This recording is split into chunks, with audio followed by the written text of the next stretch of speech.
Your dog has never once said I love you.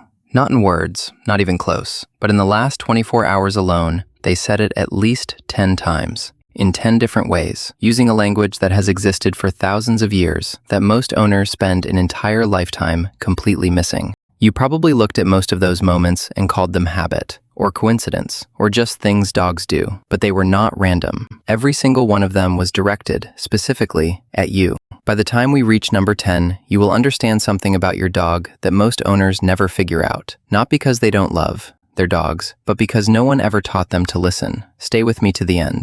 Number 10 will change the way you see every quiet moment between you for the rest of your life. Here are the 10 ways your dog has been saying I love you every single day. 1. The doorway post. You've probably come home to your dog waiting by the door and assumed that was just what dogs do. They hear the car, they hear the keys, they show up. But there's something about that moment most owners never stop to examine. It is not simply that your dog is at the door, it's which door they choose and how long they've been there. Researchers at the University of Vienna studying anticipatory behavior in domestic dogs documented something that surprised even the scientists. Dogs didn't simply wait at any exit point in the house.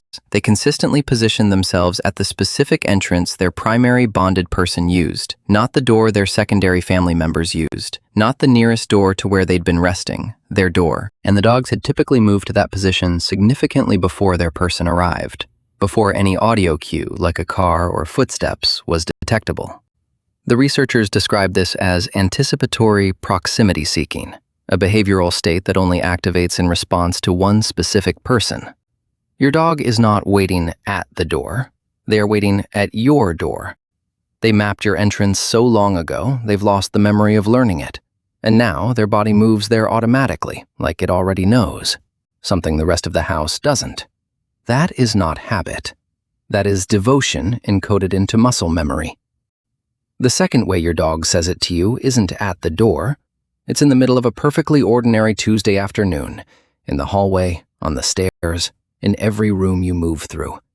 And most owners have been so used to it, they've stopped seeing it entirely. 2. The shadow. You get up to refill your glass of water. Your dog gets up. You walk to the other room. Your dog walks to the other room. You sit back down. Your dog sits back down.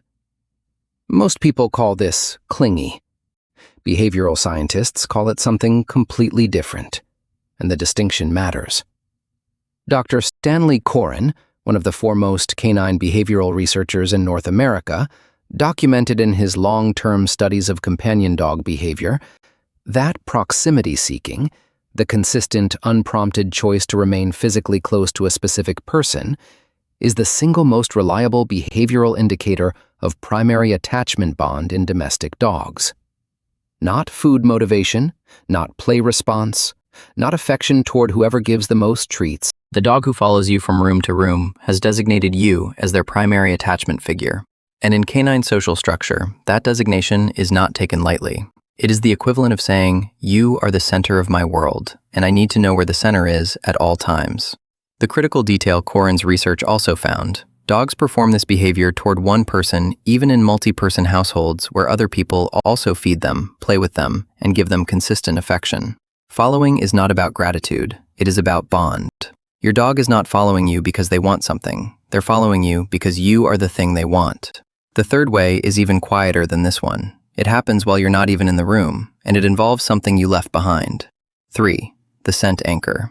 You've probably noticed your dog sleeping on your pillow, your sweatshirt, the side of the couch where you always sit. You may have assumed this was about warmth or comfort or the softness of the fabric. It was about you. A 2022 study published in the journal PLOS used neuroimaging to examine which scents triggered the strongest activation in dogs' brain reward regions. The researchers tested multiple scent categories: food, unfamiliar humans, familiar humans, and their primary bonded person. The result was unambiguous. The scent of their primary bonded person produced the strongest and most consistent activation in the caudate nucleus, the same brain region, associated with reward and positive anticipation. Not food, not play, their person scent. A follow-up study from Queen's University Belfast found that dogs exposed to their owner's scent during mild stress situations showed measurably reduced cortisol levels, the physiological stress marker, compared to dogs given no scent or the scent of a stranger. The scent alone, with no person present, was enough to change their body chemistry. When your dog burrows into your side of the bed while you're gone, they're not being dramatic. They're doing the only thing available to them. They're finding the closest version of you they have access to, and it is enough to make their body calm down. Your scent is medicine to them, and they have known that for years. The fourth way happens in the dark, when you're asleep and completely unaware of it. And what your dog does in those hours says something about how they see you that no waking behavior ever could. 4. The night vigil. Most owners assume their dog sleeps through the night the same way they do, deeply, continuously, completely offline. For bonded dogs, that assumption is wrong. Research published in the journal Animal Cognition examined the sleep architecture of dogs sharing sleeping spaces with their primary bonded humans versus dogs sleeping in the same room as unfamiliar people. The differences were measurable and consistent.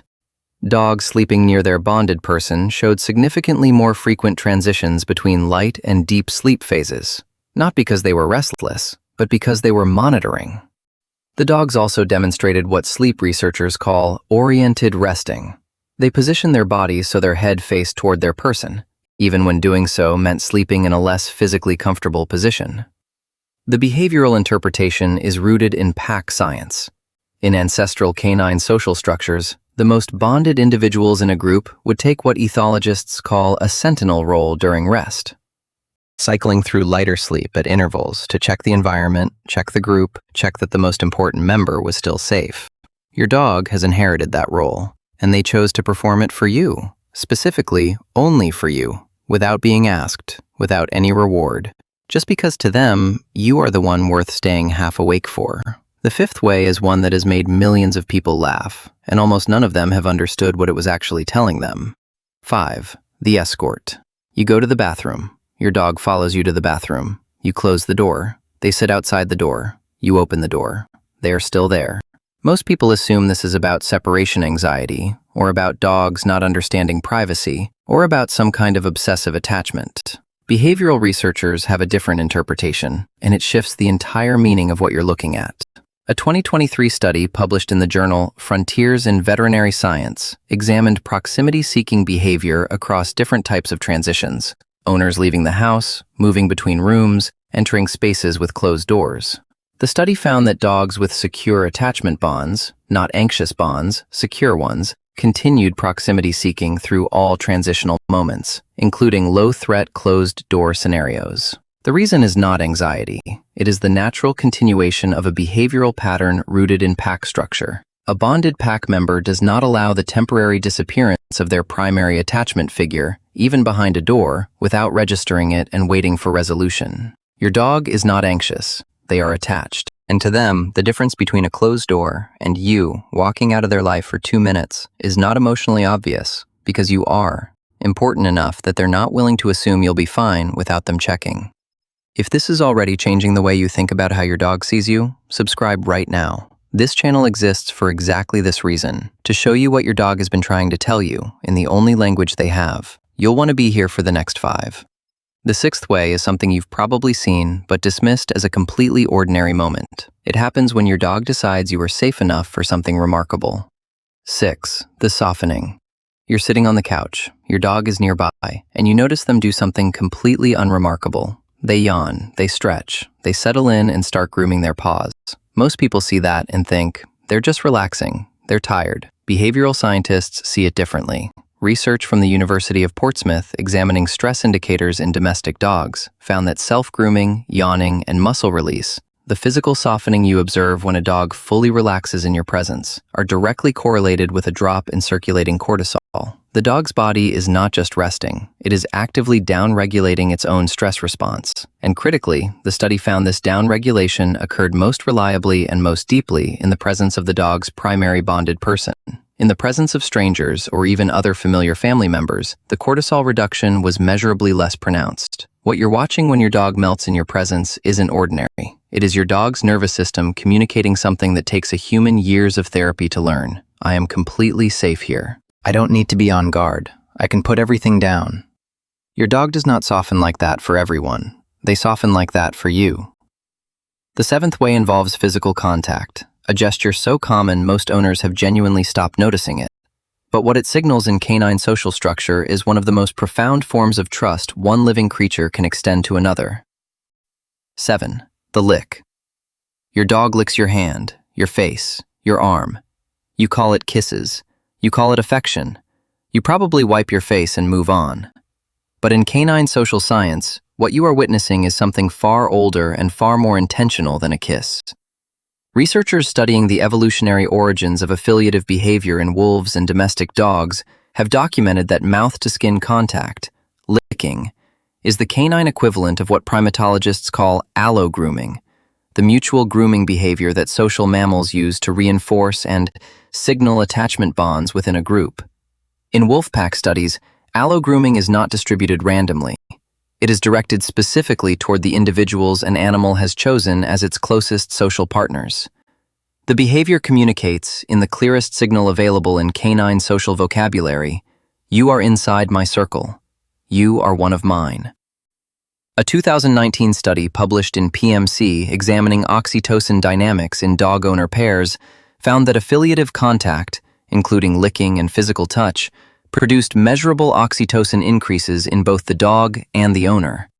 The hormonal response was significantly more pronounced in established bonded pairs than in dogs interacting with unfamiliar humans. When your dog licks you, they are not tasting salt.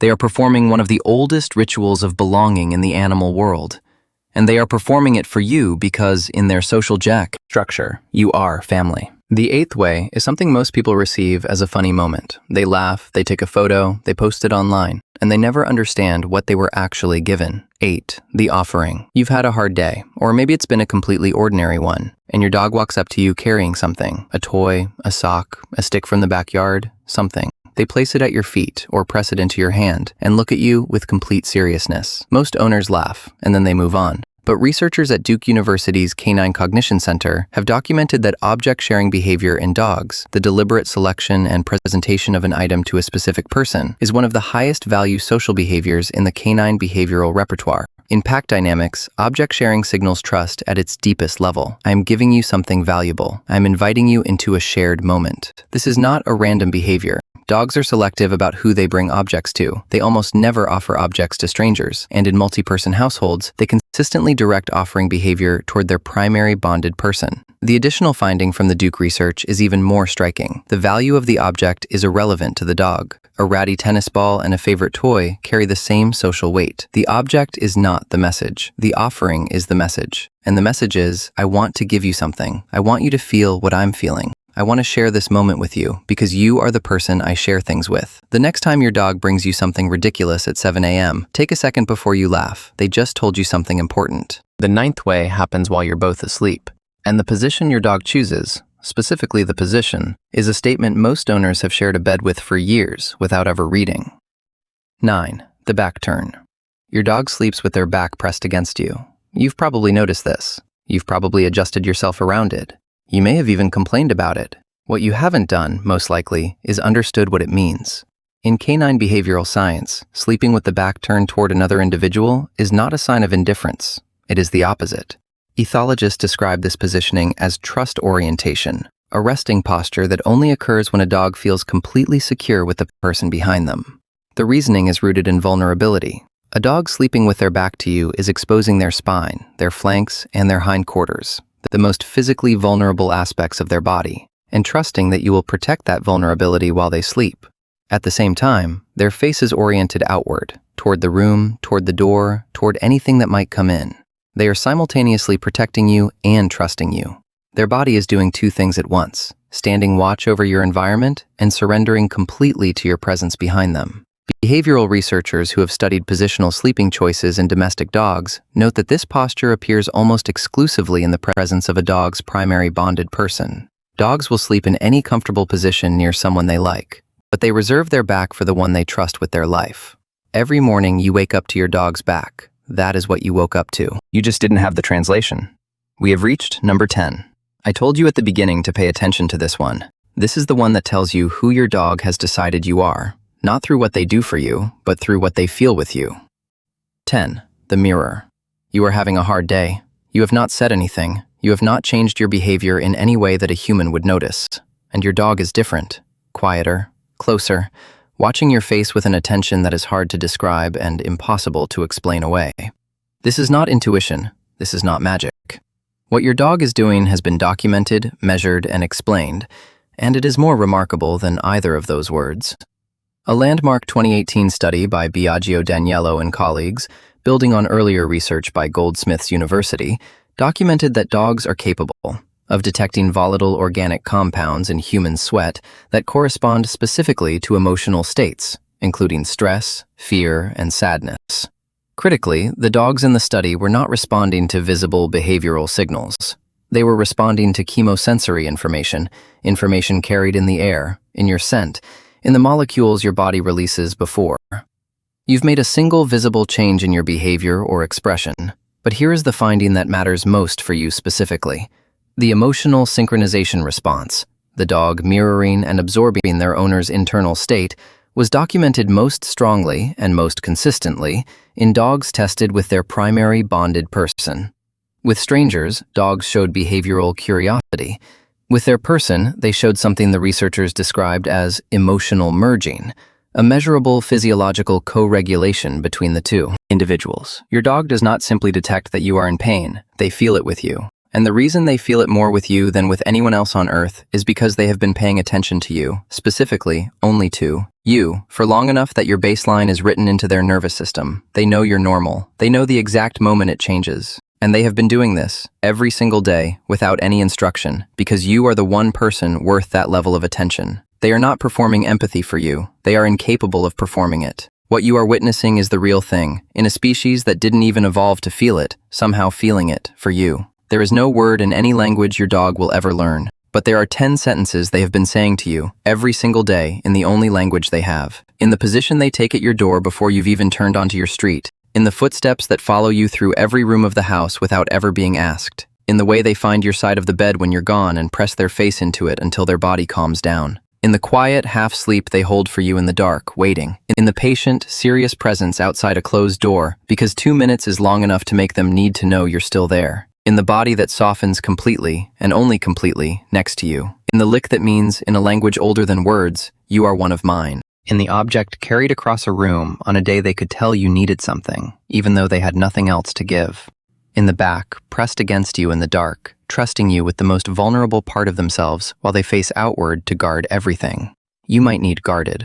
In the feeling that finds them before you've said a word, because they have been studying you for long enough that your pain is their pain, and your calm is their calm. That is not a list of behaviors. That is a portrait of someone who decided, without being asked, without any guarantee you would understand, to spend their entire life saying the same thing in 10 different ways. You are loved. You have been loved. You are always going to be loved by this specific animal in this specific way for as long as they have breath to prove it. Now you know the language. You'll hear it everywhere.